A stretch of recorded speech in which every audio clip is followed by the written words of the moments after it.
অঞ্জলিস কিচেনে আপনাদের সকলকে স্বাগত বন্ধুরা। আজ আমি করে দেখাবো সাবুর খিচুড়ি। তবে এই সাবুর খিচুড়ি বানাতে গেলে বন্ধুরা একটু বড় বড় সাবুদানা হলে ভালো হয়, কিন্তু আজকে আমি বড় সাবুদানা পাইনি, পেয়েছি ছোট সাবুদানা, তাই দিয়ে বানাচ্ছি। প্রথমে সাবুটাকে ভিজিয়ে নিয়েছি।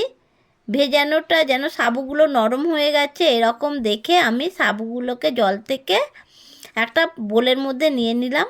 তারপরে এর মধ্যে কিছু পেঁয়াজ কুচি, কিছু ক্যাপসিকাম কুচি আর কিছুটা ধনিয়া পাতা কুচি আর পরিমাণ মতো ঝিরি করে কেটে রাখা গাজর কুচি দিয়ে দিলাম বন্ধুরা।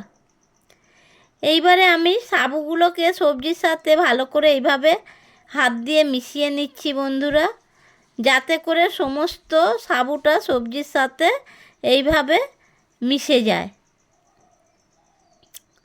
আর সাবুর পকোড়াটা বন্ধুরা খুব সুন্দর হয়, খুব মুচমুচে হয়, আর তার মধ্যে সবজিগুলো থাকে না, একটা ক্রাঞ্চি ভাব এসে যায়, খেতে খুব সুন্দর লাগে। যাই হোক, আমি এইবারে এর মধ্যে পরিমাণ মতো বেসন নিয়ে নিচ্ছি। বেসন নিয়ে তারপরে কিছুটা চালের গুঁড়ি দিয়ে দিলাম বন্ধুরা।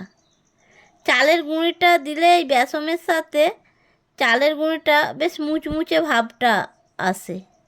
তার মধ্যে দিয়ে দিলাম পরিমাণ মতো হলুদ গুঁড়ো, বেসন গুঁড়ো, চালের গুঁড়ো দিয়ে বন্ধুরা হাত দিয়ে ভালো করে মেখে নিলাম।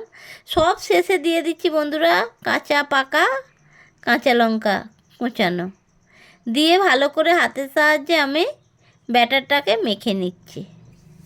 এইভাবে ব্যাটারটাকে ভালো করে মেখে নিতে হবে, যাতে করে সবজি সমস্ত কিছু ভালোভাবে মিশে যায়।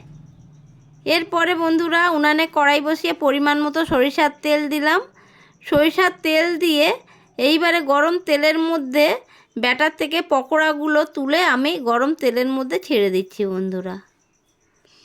এইভাবে আমি সব পকোড়াগুলো দিয়ে দিলাম।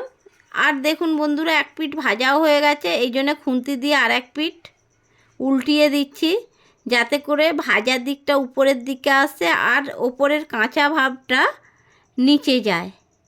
এই জন্যে এক এক করে আমি ভালো করে তেলের মধ্যে উল্টিয়ে দিচ্ছি বন্ধুরা। আর এটা অল্প আঁচে করে ভাজতে হবে। দেখুন কীরকম লাল লাল করে ভাজা হয়ে গেছে সাবুর পকোড়াগুলো। এবারে এক এক করে পাত্রের মধ্যে আমি তুলে নিচ্ছি বন্ধুরা। এরপরে কিছুটা ব্যাটার ছিল, সেটা আমি ওই গরম তেলের মধ্যে, যে তেলটা প্রথমে ভাজলাম, ওই গরম তেলের মধ্যে আবারও আমি ছেড়ে দিলাম। দেখুন বন্ধুরা কত সুন্দর লাল লাল করে ভাজা হয়ে গেছে আমার সাবুর পকোড়াগুলো।